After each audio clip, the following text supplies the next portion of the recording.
Liberando sus frenos. Hace muchos años, cuando comencé a estudiar las emociones negativas, el punto más crítico que descubrí fue que no se puede hacer ningún progreso hacia la salud, la felicidad, el amor y el cumplimiento del potencial mientras se insista en mantener intactas las emociones negativas. Y lo único bueno de las emociones negativas, si es que tienen algo de bueno, es que las emociones negativas no son permanentes. Lo dice hasta Sigmund Freud, no hay un lugar permanente para las emociones negativas en el subconsciente. En otras palabras, son visitantes indeseados. Son hábitos negativos o patrones de respuesta negativos que pueden eliminarse, y el punto inicial para eliminarlos es entender de dónde vinieron y entender cuáles fueron los factores causales, volviendo a la niñez temprana, que desencadenó el desarrollo de las emociones negativas y nos han dado como adultos una predisposición a ser negativos de una u otra forma. Esto nos lleva al condicionamiento de la niñez temprana. Recuerden que ya dijimos que el punto inicial de los patrones de hábitos negativos compulsivos e inhibitorios era la crítica destructiva. La crítica destructiva es el gran destructor.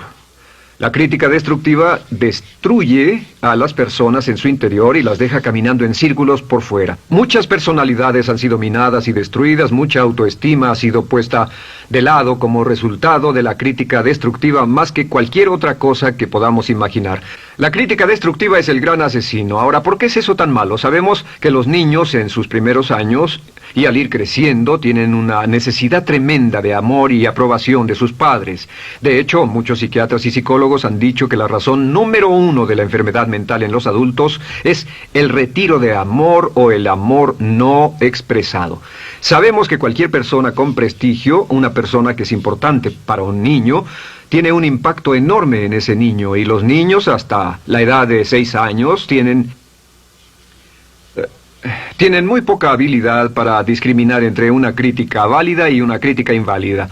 Lo que esto significa es que todo lo que diga un padre o un pariente mayor o una persona mayor, cualquier cosa que diga una persona de prestigio o una persona importante para un niño es aceptada como cierta. Es aceptada como una representación válida de la realidad. Si una madre dice eres un niño malo, o si un papá dice eres flojo, si alguien dice no eres dependiente, o si alguien dice que somos estúpidos o tontos o feos, el niño no tiene capacidad alguna para discriminar entre lo válido y lo no válido. Ese niño acepta eso como una verdadera representación de la realidad. Va más allá de la mente consciente, va directamente al subconsciente y ahí se queda.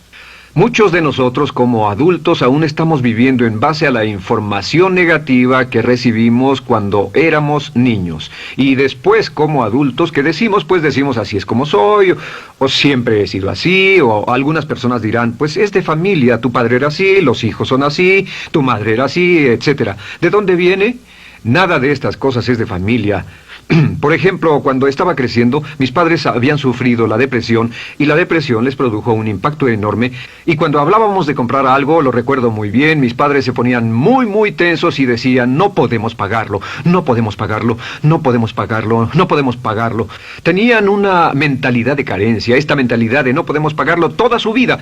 Y luego yo crecí y aunque nunca he experimentado la depresión, y la mayoría de ustedes, 10, 20, 30, 40 años después, aún estamos diciendo, no puedo pagarlo, no puedo pagarlo, no puedo pagarlo. Aún tomamos como base esas frases críticas, esas frases emocionales que usaban nuestros padres. Tal vez sus padres les decían como mi padre me decía a mí una y otra vez, nunca acabas lo que empiezas, nunca acabas lo que empiezas. Nunca acabas lo que empiezas. Eres un flojo, nunca acabas lo que empiezas. Y cuando fui adulto tuve muchos problemas para acabar lo que empezaba. Al acercarme al final de la tarea, comenzaba a sentirme ansioso y buscaba cualquier excusa por posponerla o retrasarla. El segundo factor que nos predispone a emociones negativas es la falta de amor.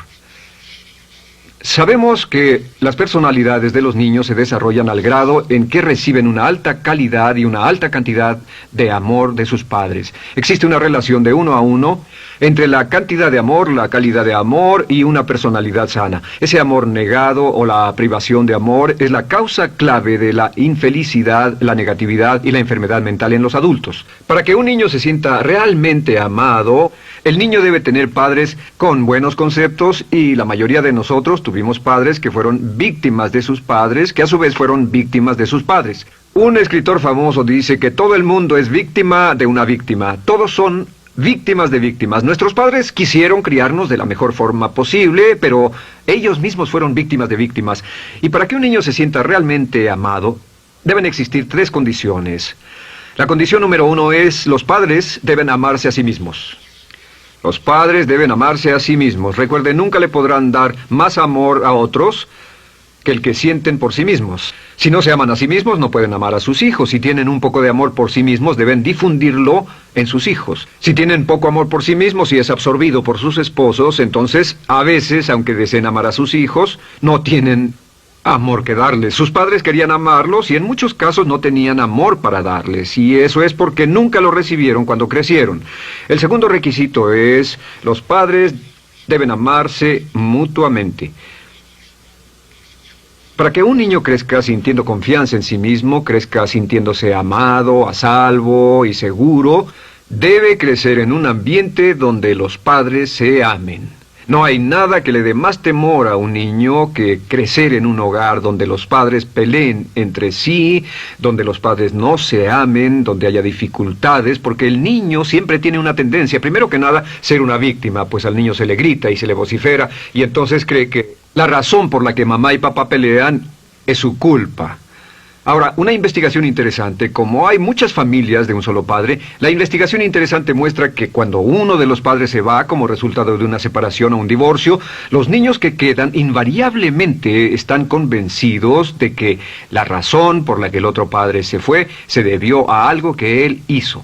Y es importante que si un matrimonio o una relación va a terminar y uno se va a ir, que el padre que se quede les diga a los niños una y otra vez que la razón por la que la relación no funcionó no tuvo nada que ver con ellos. Solo tuvo que ver conmigo y con papá, conmigo y con mamá. No tiene nada que ver con el niño. El niño necesita oírlo muchas veces antes de que se sienta confiado y seguro. Y por supuesto, siempre es mejor que un niño sea criado por un padre que lo ama que por 2 padres que no se aman. Una tercera condición que debe cumplirse si no quiere que exista la falta de amor es que los padres deben amar al niño. Los padres deben amar al niño. Bueno, esto parece muy obvio y muy lógico. La verdad es que, y esto es lo más difícil para usted y para mí como adultos, que ni siquiera lo pensamos, que es posible que nuestros padres no nos quisieron. No porque no lo intentaran, querían amarnos y tenían la intención de hacerlo, desde luego, etcétera, etcétera, pero simplemente como tenían conflictos mutuos y problemas sin resolver con sus padres, y sufrieron la guerra y la depresión, tenían que hacer carrera y otras responsabilidades, nunca lo lograron totalmente. ¿Entienden? Esa fue la dificultad. Lo deseaban, pero nunca lo lograron. La única forma en que puede amarse a un niño es pasando una gran cantidad y calidad de tiempo con el niño. Tiempo en gran cantidad y calidad con el niño. 10 minutos al día no bastan. Los niños se consideran valiosos según el grado en que las personas más importantes en su vida pasen tiempo con ellos.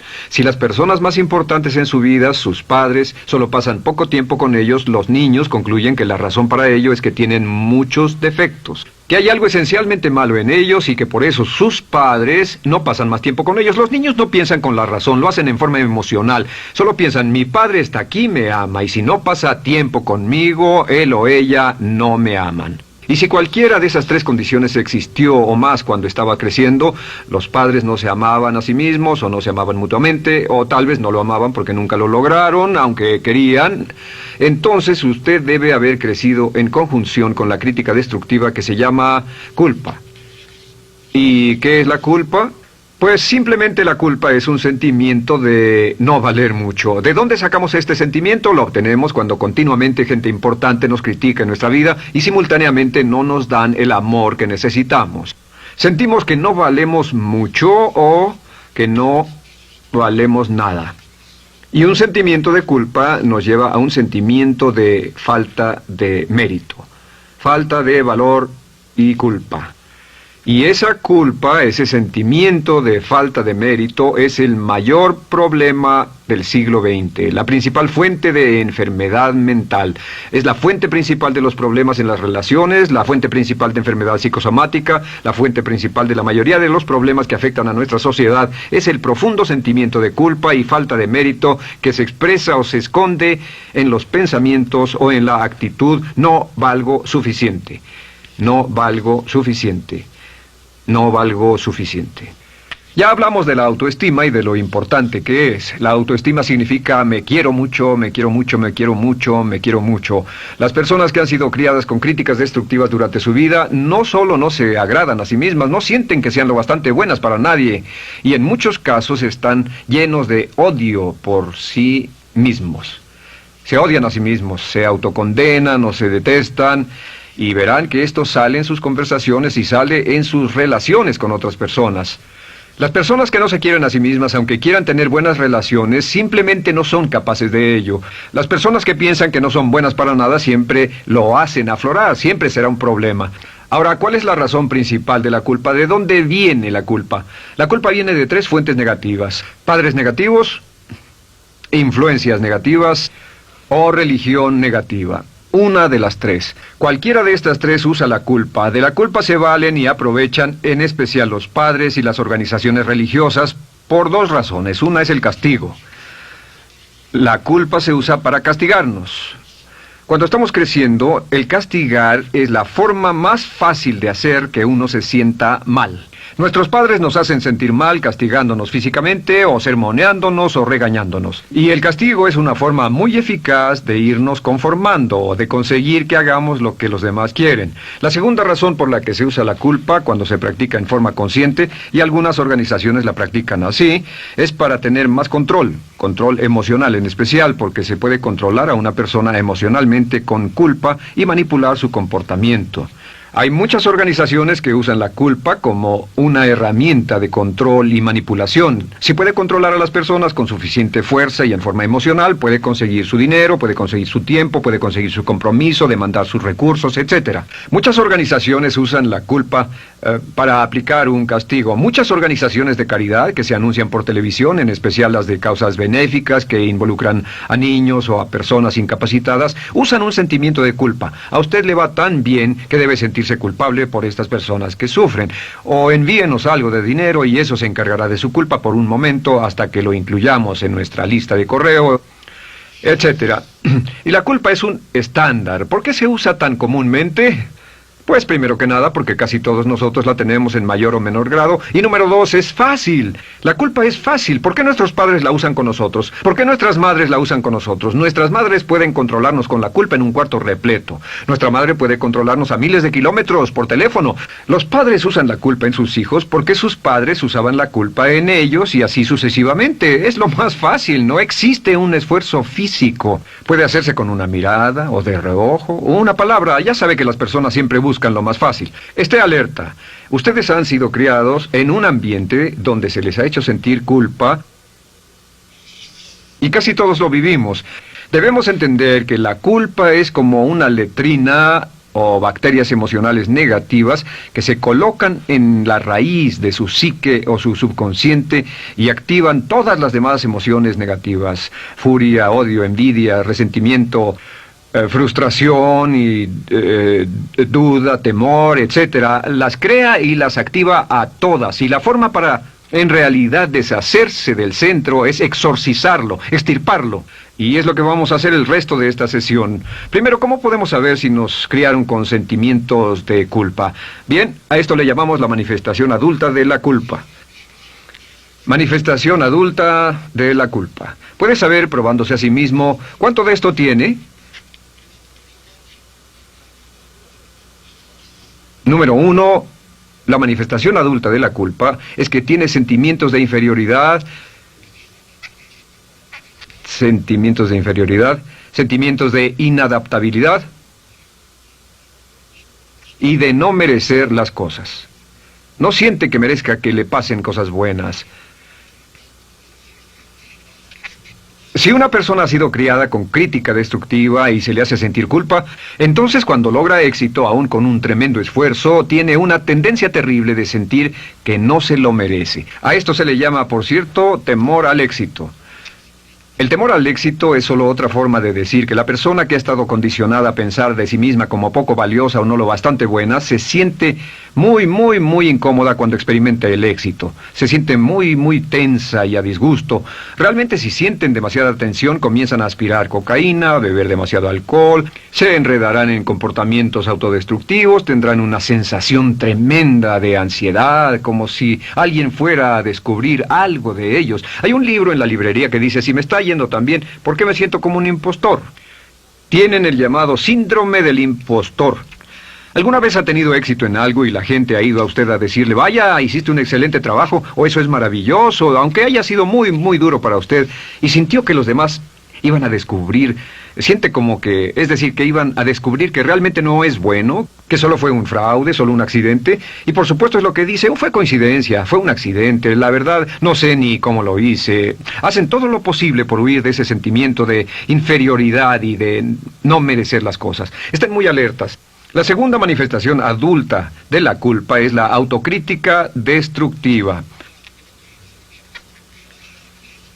Hay una línea de un gran poeta que dice, aquellos a quienes se les hace mal, hacen mal a su vez. Los niños a muy temprana edad, a veces a la edad de 2 o 3 años, comienzan a menospreciarse, se desgarran, hasta se golpean y se castigan físicamente si se les critica demasiado. Siempre dicen el equivalente de no valgo suficiente o no soy muy bueno, y se castigan a sí mismos. Y la crítica destructiva es un síntoma real de un sentimiento escondido de culpa e insuficiencia. El número 3 es que fácilmente manipuladas por la culpa, las personas pueden jalar sus cordones de culpa en forma muy simple. Realmente vemos que existen dos tipos de personas en el mundo, los lanzadores de culpa y los receptores de culpa. Invariablemente, estas personas se atraen mutuamente. Y por supuesto el lanzador de culpa es la persona que se identifica con el padre que lanzó la culpa y el receptor es la persona que se identifica con el que atrapó la culpa. Pero los lanzadores y los receptores de culpa se unen, se equilibran perfectamente, se establecen y forman una nueva generación de lanzadores y receptores de culpa. Podemos decir que usted es fácilmente manipulado por la culpa, porque ha estado muy bien condicionado. Su jefe puede tirar de su cordón de culpa, una persona en un autobús puede tirar de su cordón de culpa, una sobrecargo puede tirar de su cordón de culpa. Esté muy alerta a esto. La cuarta manifestación de culpa es que usted la usa. Usa la culpa y culpa a otro generosamente. ¿Por qué? Pues si ha funcionado en usted, la hará funcionar en ellos. Le parecerá que es un intercambio, un trato muy justo. Usa la culpa y la culpabilidad y se convierte en la base de sus relaciones con los demás. Cuando algo sale mal, les echa la culpa a ellos. Algo sale mal, culpa a alguien más. En cuanto hay un problema, busca a quién culpar. Un experimento muy interesante con la cámara escondida hace algunos años, fue que hicieron una plancha de hielo y la pusieron en la acera sin que nadie los viera. No hacía mucho frío, pero lo hicieron y observaron cómo reaccionaban las personas cuando pasaban por ahí, cuando caminaban por ahí, llegaban a esa plancha de hielo, se desequilibraban y se resbalaban, y lo primero que hacían era observar a la persona más cercana a ellos, enojados, verdaderamente furiosos, en otras palabras, buscaban a quién culpar. Y si no había nadie cerca de donde habían caído, se levantaban otra vez, miraban a su alrededor, no había nadie y entonces pateaban el piso, pateaban con fuerza y se iban. Nuestra tendencia natural cuando algo sale mal es buscar a alguien o algo a quien culpar, en especial si nos criaron con una culpa continua. Y la quinta manifestación es lo que llamamos lenguaje víctima. Ahora recuerden que hablamos sobre la ley de concentración. Dice, lo que siembras cosecharás. También dice, si usas lenguaje de víctima, mantienes viva la culpa, la refuerzas, la edificas, la cultivas, la utilizas. El lenguaje víctima es lenguaje como no puedo, no puedo, no puedo. Cuando dice no puedo, no puedo, no puedo, envía un mensaje a su mente subconsciente y la mente subconsciente comprende que está inhabilitado, que no tiene control, que es una víctima. Y cuando desea poder hacer algo, su mente subconsciente retroalimenta su mensaje y dice no puedes, no puedes. Y lo segundo que dice es tengo que, y otra vez no tengo control, no estoy a cargo. Pero existe otra expresión del lenguaje víctima que debemos evitar, y es esta, trataré. Trataré, sea lo que sea, trataré. ¿Qué significan las palabras trataré? Pues déjenme decirles qué significan. Significan voy a fracasar y lo digo anticipadamente para que no me vengan con represalias. En otras palabras, dice trataré de llegar a tiempo, pero lo que está diciendo es tal vez llegue tarde y no pueden reclamarme porque dije que trataría. Cuando una persona dice trataré, está disculpando su fracaso por anticipado.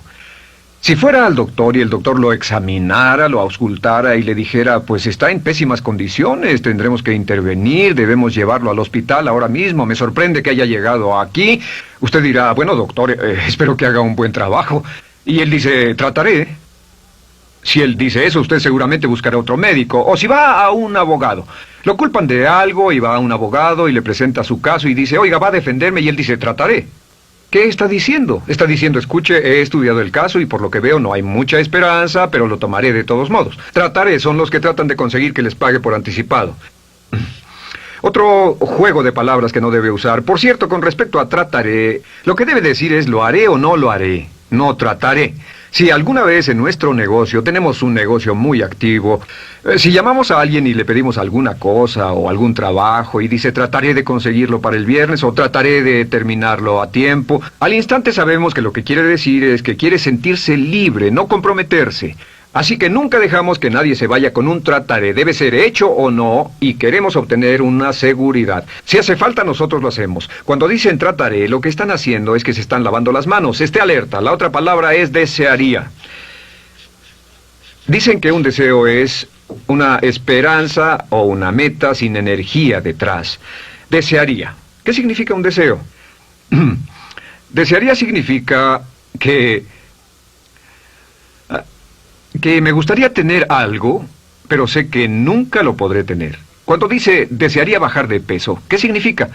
Las palabras no dichas son, pero sé que no puedo.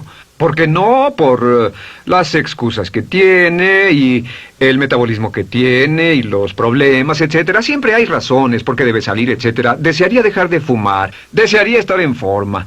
Desearía, desearía, desearía. Cuando usa la palabra desearía, le muestra al subconsciente que esto es algo que no cree que le sea posible lograr o adquirir. Entonces el subconsciente descarta completamente esto como meta y no le da energía, ni motivación, ni impulso, ni deseo de lograrlo. Así que esté muy alerta al lenguaje víctima. Esté alerta a la expresión sí, pero. O lo haría, sí, pero. Alguien le dice, haga esto, y usted dice, sí, pero. La palabra pero, por cierto, es el gran borrador. Si una persona le dice, podría incrementar sus ingresos o incrementar su rendimiento, ser una persona mejor o más feliz o bajar de peso o lo que sea, no importa. Y usted dice, sí, pero. Lo que está diciendo es que está borrando toda la aseveración que ha dicho antes. Manda un mensaje a su subconsciente que dice, no hay posibilidad. Y no hace esfuerzo, no otorga energía, no ejerce capacidad alguna hacia el logro de esa meta.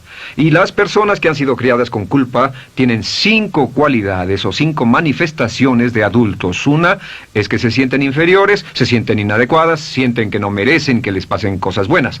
Estén muy alertas a eso. El número 2... se autocompadecen continuamente, usan la autocrítica destructiva. El número 3, usan la culpa y la culpabilidad en ellos y en otros. El número 4, son manipuladas por la culpa. Y número 5, usan lenguaje víctima. Así que, ¿cómo nos deshacemos de la culpa? ¿No es sorprendente cómo se aclara esto? Este pizarrón, todo se borra. Tengo una varita mágica cuando me voy a sentar al escritorio. Entonces, ¿cómo nos deshacemos de la culpa? Para deshacerse de la culpa...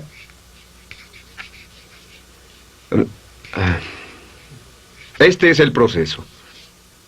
Tiene algunos pasos importantes. Número 1, el primero de la lista, elimine la autocrítica. Elimine la crítica autodestructiva. En otras palabras, nunca diga nada destructivamente crítico de usted mismo. No lo diga. Esta es la regla básica. El subconsciente acepta lo que diga usted como cierto, como un mandato. Así que no diga nada de sí mismo que no desee sinceramente que sea cierto.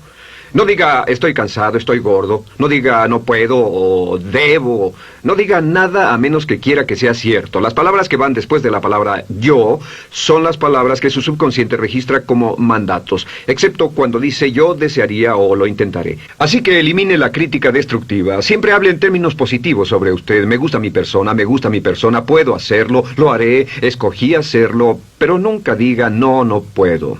Número 2 es no dejarse manejar por la culpa. Rehúse ser manejado por la culpa. Porque cada vez que le permita a alguien que lo manipule por la culpa, ¿sabe qué pasa? Refuerza y hace más poderoso el efecto de la influencia de la culpa en su vida. Cuando yo crecí, debo decir que yo crecí en una familia que estaba muy influenciada por la religión negativa. Realmente mi madre, Dios la bendiga, tenía un cinturón negro en el pecado e hizo un trabajo verdaderamente soberbio en ello. Y yo tardé en sobreponerme. Cuando me casé con Bárbara, ella también venía del mismo tipo de familia y recapacitamos. Hay una hermosa respuesta cuando uno de los dos caía de nuevo en los viejos patrones. Decía, no tratas de hacerme sentir culpable, ¿o sí? No tratas de hacerme sentir culpable, ¿o sí? Solo diga, no tratas de hacerme sentir culpable, ¿o sí? Y no deje que las personas lo manipulen usando la culpa. El número 3, no use la culpa o la culpabilidad y anuncie que no va a usarla. No la use en otras personas y permita que sus hijos o su cónyuge digan lo mismo. No tratas de hacerme sentir culpable, ¿o sí? Repítalo una y otra vez. Y si la otra persona le dice, eso es lo que trato, contéstele, no va a funcionar. Y no funcionará. Es que la culpa solo funciona mientras usted no sepa que está siendo usada en usted. El número 4 es lo que llamamos la ley del perdón. Es la más importante de todas. Realmente es el centro, es el meollo de toda esta sesión. La ley del perdón simplemente dice que usted está sano mentalmente hasta el grado en que pueda perdonar libremente y olvidar las ofensas. Que su habilidad para perdonar a los demás es la clave que determina su felicidad y su éxito en la vida. Su habilidad para perdonar a los demás es la única forma de eliminar la culpa. Su disponibilidad para perdonar a los demás y olvidar ofensas es el determinante más importante de si usted está o no totalmente integrado y es un adulto que funciona como ser humano. Porque la tendencia de culpar y de guardar rencores es una tendencia patológica infantil que la poseen todas las personas que están enfermas mentalmente. La habilidad para olvidar, para perdonar libremente, es la marca del ser humano realmente iluminado. Ahora, acepte eso como real. Hay 4 personas a las que debe perdonar. Número 1, perdone a sus padres. Perdone a sus padres por todo lo que le hayan hecho para herirlo. La mayoría de nuestras investigaciones muestran que casi todos nuestros problemas como adultos se remontan a no estar dispuestos o no poder perdonar a nuestros padres por algo que hicieron que nos hirió. Perdónelos un 100%, escríbales, llámeles por teléfono, dígales, o cuando menos perdónelos en su corazón, pero perdone a sus padres. Número 2, perdone a los otros. Perdone a todos los demás. Perdone a todos los que lo hayan herido de algún modo, por cualquier cosa, y déjelo así. Ahora, hay muchos que dicen no puedo perdonar a esa persona por lo terrible que me hizo. Pero recuerde esto, el perdón es perfectamente egoísta. El perdón no tiene nada que ver con la otra persona, solo tiene que ver con su paz mental y con su propia integridad mental. Número 3, perdónese a sí mismo. Perdónese por todas las cosas débiles, tontas, insensatas y estúpidas que haya hecho, porque todas las personas han hecho cosas tontas, insensatas, estúpidas y ridículas, pero perdónese en un 100%. Y finalmente, la última parte de esto, si ha hecho algo que hirió a alguna persona, vaya a disculparse. Es sorprendente el hecho de vidas que se arruinan año tras año por personas que no tienen la fortaleza intestinal, las agallas y el valor para decir lo lamento. Una de las cosas más importantes es desarrollar carácter hasta el grado en el cual hacemos las cosas que son muy difíciles para nosotros, hasta el grado en el cual hacemos las cosas que sabemos que están bien, aunque sean difíciles, en especial cuando son difíciles emocionalmente. Y la clave para deshacerse de la culpa, la clave para ser una persona total y completamente positiva, es perdonar a los demás. Perdone a las personas con quienes ha sostenido una relación. Perdone a sus jefes anteriores. Perdone a los amigos que lo han herido. Perdone las inversiones que estuvieron equivocadas. Perdone a los jefes que lo despidieron. Perdone a sus padres. Perdone a todo el mundo. Desarrolle una actitud hacia la vida con la que rehúsa guardarle rencor a los demás. Solo repita una y otra vez: los perdono a él o a ella por todo. Los perdono por todo. Los perdono por todo. Y eso es todo. La clave para librarse de las emociones negativas es rehusarse totalmente a continuar con cualquier situación negativa. No olvide que es un acto muy egoísta y será tan egoísta como usted quiera. El acto del perdón lo libera y libera a la otra persona y le garantiza que se moverá rápidamente hacia el cumplimiento de su potencial. Para tener éxito, una mujer debe ser mejor en su trabajo que un hombre. Golda